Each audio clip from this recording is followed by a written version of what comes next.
کاٹے اور دیوانہ وار گھوما تو وہ بھی تو کہے مجھے تیرے چکر عاشق زار نظر آ رہے ہیں اور میں تجھے پسند کرتا ہوں، تو چکر کاٹ رہا ہے، میرے حرم کا طواف کر رہا ہے، میں تیرے اوپر رحمتیں نچھاور کر رہا ہوں۔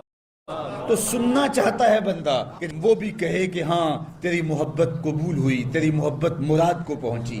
تو آواز آئی تم یہ چاہتے ہو نا کہ وہ بھی تم سے محبت کا اظہار کرے اور اعلان کرے اور اس کی محبت کا تمہیں یقین تو ہے لیکن وہ مزید جو ہے وہ اذعان و یقین کے سانچے میں ڈھل جائے۔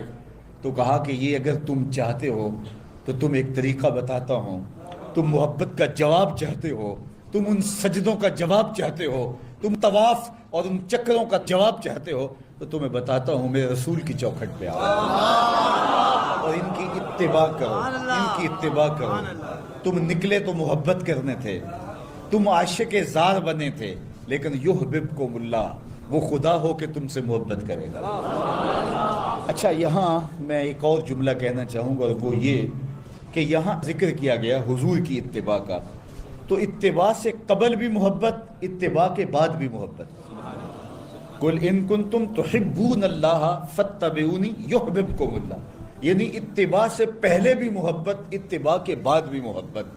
تو کوئی اتباع لالچ میں بھی ہوتی ہے، کسی غرض میں بھی ہوتی ہے کہ میں اس کی بات مانوں تو مجھے یہ ملے گا، لیکن کہا کہ تم نے میرے رسول کی اتباع ایسی کرنی جس کے آگے بھی محبت ہو، جس کے پیچھے بھی محبت ہو۔ جب تم محبت کے دائرے میں رہ کے اتباع اور فرما برداری اور انقیاد اور اطاعت کے زمرے میں آ جاؤ گے تو پھر تم تو نکلے تھے رب سے پیار کرنے کے لیے، لیکن وہ رب ہو کے خود کہتا ہے میں اب تم سے پیار کرتا ہوں، اور درمیان میں اتباع میرے حضور کی آئی۔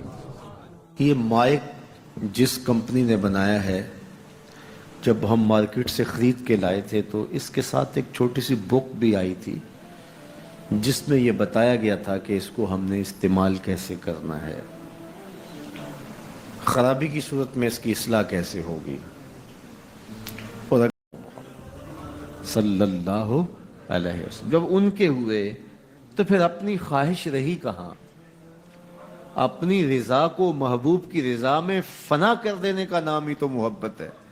تیرے ہندیاں سندیاں محبوبہ، میں کافر ہوں جے میں ہوں، اپنی نفی کرنے کا نام ہی تو محبت ہے۔ لیکن میں اپنی خواہشات کا پتلا ہوں اور عاشق رسول بھی ہوں، کیسی عجیب کہانی ہے۔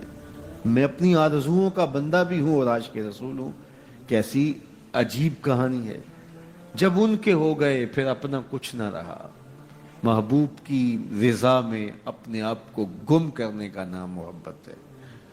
جب ان کے ہوئے تو پھر زندگی کا جمال، زندگی کا نور نصیب ہوا، زندگی کی حقیقتیں ہاتھ آ گئی۔ میں عاشق رسول کہلاتا ہوں، حج اور عمرے بھی کرتا ہوں، میں 1.25 مرتبہ جو ہے وہ ہر ہفتے میں درود بھی پڑھتا ہوں، میں محفل میلاد کرواتا ہوں، پوری دنیا کے نعت خواں جمع کرتا ہوں، لیکن حضور کی سنت چہرے پہ سجانے کی توفیق نہیں ہے۔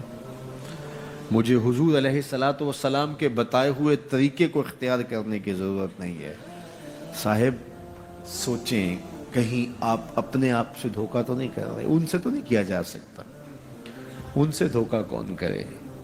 وہ تو جانتے ہیں کون کہاں کھڑا ہے۔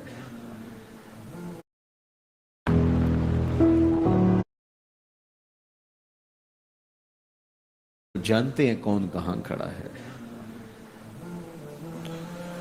میرے حضور بولے یاری لا تو پاک نبی سنگ، اے پر پوری یاری، یاری لا تو پاک نبی سنگ، اے پر پوری یاری، پھر درود قبول ہے تیرا لکھ نالوں ایک بار۔